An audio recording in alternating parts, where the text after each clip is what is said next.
গ্রামের এক কোণে দুই বোন থাকতো। বড় বোনের নাম ছিল সুমি, ছোট বোনের নাম তৃষা। সুমি সারাদিন বারান্দায় বসে আকাশের দিকে তাকিয়ে দীর্ঘশ্বাস ফেলত। আমার ভাগ্যেই খারাপ, আমি কিছুই পারি না। কাজের সুযোগ এলে সে বলতো, আজ শরীরটা ভালো না, কাল থেকে শুরু করব। কিন্তু সেই কাল আর আসতো না। অন্যদিকে তৃষা ছিল চুপচাপ কিন্তু দৃঢ়। মায়ের সাথে মাঠে তো বাড়ির কাজ সামলাত। বিকেলে নিজের পুরনো খাতায় ছবি আঁকার অনুশীলন করত।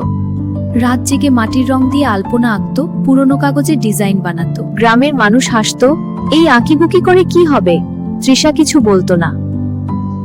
হাত ব্যথা করত, চোখ ঝাপসা হয়ে যেত, তবুও সে থামেনি। সময় কেটে গেল। একদিন জেলা থেকে আঁকা প্রতিযোগিতার খবর এলো। সুমি নাম লেখালো, কিন্তু কোনো প্রস্তুতি নিল না। সে ভাবলো, যদি ভাগ্যে থাকে এমনিই পাবো। তৃষা নিজের সেরা ছবিটা নিয়ে গেল। একটা ছবি, গ্রামের মা মেয়ের সংগ্রামের গল্প। ফলাফল ঘোষণার দিন সবার সামনে প্রথম পুরস্কার ঘোষণা হলো তৃষার নাম। পুরো গ্রাম হাততালি দিল। সুমির চোখে তখন জল। সে বুঝলো ভাগ্য আকাশ থেকে পড়ে না, পরিশ্রম তাকে ডেকে আনে।